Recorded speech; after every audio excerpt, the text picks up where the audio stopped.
Broadcasting live from the Wake Forest Business Radio X studios in North Carolina, it's time for Metro Raleigh Business Radio, where business leaders in Raleigh come to tell their stories. Okay, Glen and Meaghan, I'm first of all, thanks so much for coming down to the Raleigh area. Thanks for having us. We appreciate it. Yes, we do. We thank you very much. Tell us why you're here. Well, first we're here foremost because there's a EMC show going on, and EMC stands for electromagnetic compatibility, and that's a huge topic for us in the wireless industry, especially with everything that's going on with the Internet of Things, miniaturizations of certain components, antenna design. It's a big topic, so we're here to meet with companies and learn more and about the connect. industry. Yeah, absolutely. Cool. Glen, tell us a little bit about the publication. Tell us what wireless design and development is and why you exist. That's great. Thanks.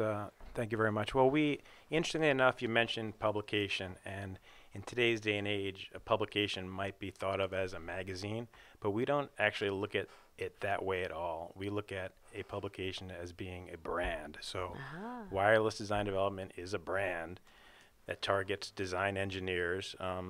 Generally, in the print version in North America, goes out 6 times per year to 36,000 design engineers. And that's excellent, but we have to look away from the fact that it is in print because Meaghan and her team up in Madison, Wisconsin, actually put together content real time. So they are posting new products, they're posting news every 10 minutes, every 15 minutes on the website. So it's very exciting. So your website has become your publication, if you will, a little bit more so than just print. Exactly. And it's not necessarily just the website, because she has a daily newsletter that goes out to 34,000 design engineers every day and has an open rate of 20%. Wow. Yep. Congratulations. Thank That's a you. good open rate. Yeah, we're really excited about it. And I think it's because of all the different products that we bring to the brand. We're one of the few publications that actually do video content, and we have a weekly video series called The Hotspot that we do every Monday. And basically, we're just picking 4 exciting stories that are occurring in the industry, and we break it down like ESPN does kind of on their ticker, and we make it kind of funny and quirky and exciting. And then we also do an interview series called The Hot Seat, and we're talking to design engineers themselves or CEOs or executives of certain companies. And it's kind of like Skype, but we do it on the Google Hangout platform. Oh, okay. And it's generally between 10 and 15 minutes long, and it gives the company an opportunity to express their personality and what's Sure. important to them. Absolutely. And just, kind of promote what's new and exclusive from their companies, and a different way to connect with the audience as well for them. What kind of companies do you cover? Anywhere from like antenna companies, test and measurement, military aerospace companies, Power companies, Oh, wow. battery companies, enclosures. connectors. They can be fiber optic. They can be coaxial. So it's all the things that makes up the world of wireless. Correct. All the components. It's not just the mobile communications, and I know that's one of the big misunderstandings of our name, wireless design and development. A lot of people are like, oh, it's just the mobile communication space, and it's everything underneath that as well too. So anyone from the microwave RF industries, the cable industries, interconnect industries, we touch base on all of those. And we would say that someone would read our magazine not only and our website and our newsletters to find out what to put into their products, but also how to use them. Mm-hmm. Oh, that's really interesting. So what kind of editorial opportunities are there? There's obviously newsletter, news. Yep. I assume that's pretty much news, right? Your newsletter is pretty much news, not features, or? It includes all of it. So most of the news that we get are from the AP wire, but they touch on the wireless industry and the microwave RF industry. We also do blogs, either written by myself, our associate editor, or from executives in the industry or design engineers as well. So those are kind of like our guest blogs. And then we also have product releases. So someone can send us a press release on a new product that they released, and we basically just repurpose it into the format that we have and set it off with a brief synopsis of what that product is, set by the major features of it. Wow. Okay. And then we do video content as well. And then I think that's pretty much cover. Oh, and tech features. And we also tech have tech features. We also launched our first, we're very excited about this, WDD Live in June, and that was actually a live panel discussion taking place at the IMS, International Microwave Symposium show, where we had a panel of experts talking about the connectivity of automobiles and the future of that. So it was very exciting. So let's just go down that road. No pun intended. Let's talk a little bit about the connectivity of automobiles. I mean, we hear about advances that are being made that will make cars obviously safer, will make driving safer, will eliminate driver error, all that sort of stuff. Tell us a little bit about what's coming. It's actually a pretty exciting time for the automotive industry because a lot of people think, oh, wireless cars. Immediately they think about the infotainment side of things, where you can actually talk to your car and they can bring up the radio stations or maps or things like that. But with the vehicle-to-vehicle communication, they're creating components where cars can actually talk to each other as well as the infrastructure around them. So not only will there be components on the roads to help communicate with the car, but they'll be able to talk to other cars. So let's say if a driver behind the wheel is either falling asleep or is intoxicated and veers off a little bit, the car has the ability to sense that, and it can either shut down the car or create an alarm system or of some sort to either wake the driver, even as far as the concept of, communicating with the police and letting the police know, hey, something's going on with this driver. And is this all sensor-based or? Sensor-based. There's a lot of antennas involved. Even the power management is involved because there's going to have to be some type of battery or energy harvesting component to help power these systems and keep them working. Let's jump over to life sciences. We've heard a lot about technology advances and how technology is driving advances in medical treatment and life sciences and whatever. What's the latest and greatest there? Well, our last issue that we just released for the July-August print issue, Stanford is doing electroceutical devices, and basically they're little implants that you can insert in someone. So they can actually measure what is going on in a person's body. And one of the major challenges in doing that is the power management system. So they needed to come up with a way, how do we power these itty-bitty devices inside the body? So they're doing a lot of testing with energy harvesting components, wireless charging. So like they can have like a pad somewhere, and then you can just do that over the body. You can just have that over the body, and that will charge it wirelessly. So there's a lot of different like concepts that they're coming up with, and it's really exciting because I mean it's going to help cut back on hospital costs, hospital visits. It's going to bring doctors closer together with their patients because they can actually connect one-on-one instead of having to go to the doctor all the time. They can just directly connect with them. And then it also makes the data available easily, so doctors don't always have to have patients come in. They can actually just look up their record right on the computer. Yeah, it'd be great if you could sort of see the doctor without going and waiting in the waiting room with all the other sick people, right? That would be great. Exciting. So, well, and how many times have you gone to the emergency room or the hospital with something you thought was a lot more serious, but it was like just a simple head cold? Right. So it's and they look at you and talk to you for 10 minutes, and then they tell you to go home and wait 3 days, and you'll feel better. Right? Yeah. Just take some Dayquil, you'll be fine. Yeah, exactly. So, well, let's talk about the company. So, how did the company get started, and how are you growing the business? Well, actually, Wireless Design Development is not a company on its own. So we're actually owned by Advantage Business Media. And Advantage Business Media has been around for approximately 8 years, and we are among between 20 and 30 brands within Advantage Business Media that span in different areas. So we're part of the design group, and within our group are 4 magazines, 4 brands, which are Wireless Design Development, Electronic Component News. It's been around since 1956. It goes to 110,000 design engineers, more broad-based in North America. We also have Product Design and Development, and we also have medical design technology, which goes to design engineers in the medical space. Right. So, and then within the company, we'll certainly not name all the brands, but we range from, we have a communication group, which we have their Wireless Week, which is more on the infrastructure side of things.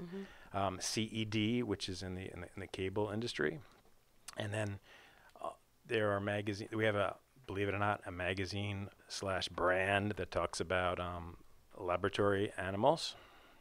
Oh, so really? This is how. So not just lab equipment, but literally how you take care of the animals and which animals to choose, and it's a whole industry.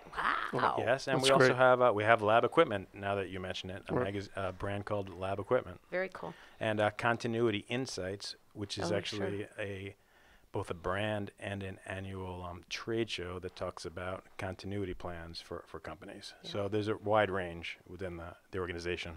So when I was flipping through the magazine before the show, I noticed that there are a lot of advertisers there, a lot of content, a lot of advertisers.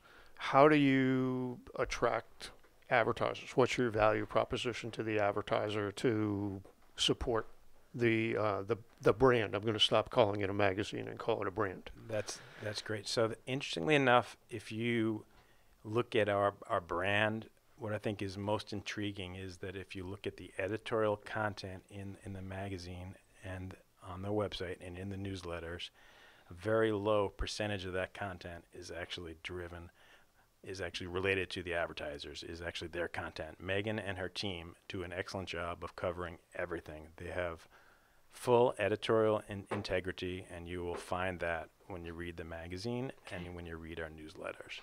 That's the key point. So it's not all submitted articles.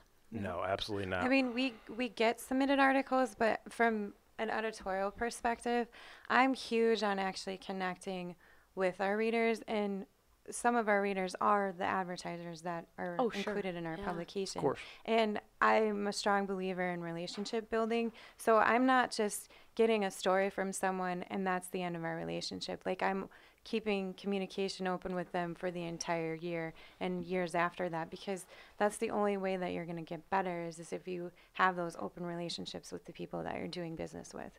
So, I mean, I love what I do because I get to meet so many people and continue to talk to them and Well, and you're on the cutting edge of your industry, yeah, right? absolutely. I mean, it seems like you folks are driving the thought leadership in this segment of the economy, yeah, which is absolutely. fantastic. That's great. Tell us, how would people, so specifically helping to understand your audience a little bit better, it's all designers and developers who have this broad range of access and development for different components in the wireless industry. Did I do that right? Yeah, I think you did. And when someone subscribes to our book, they have a choice of receiving it in print or in digital format. Okay. And they actually don't pay for this. It is a controlled circulation, but they need to tell us what they do, and that's how we decide who receives the magazine. As long as they are in that space and they qualify, then they can receive the print or the electronic version. Gotcha. Tell us a little bit about some of the new things that you're working on. You're doing a lot more video now, is that right? Absolutely. We have a great video team back in Madison, Wisconsin. They actually expanded it into the Jersey office as well, too.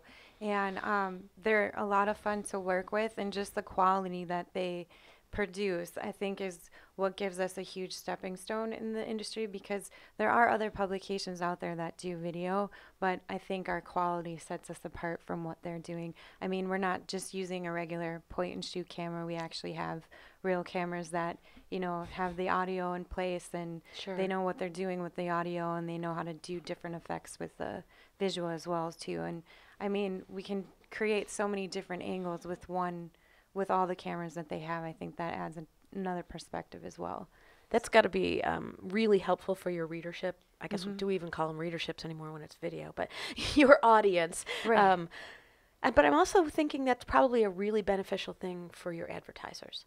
Absolutely. I mean, even with the connected cars conversation that we had back in IMS, we were able to open up 3 spots for different sponsorships. So it was kind of like watching a TV show on television, and then you have your commercials in between the segments. So it's a really great opportunity for them. And as Jake was saying, the importance of the internet and digital advertising is measurability. So Right.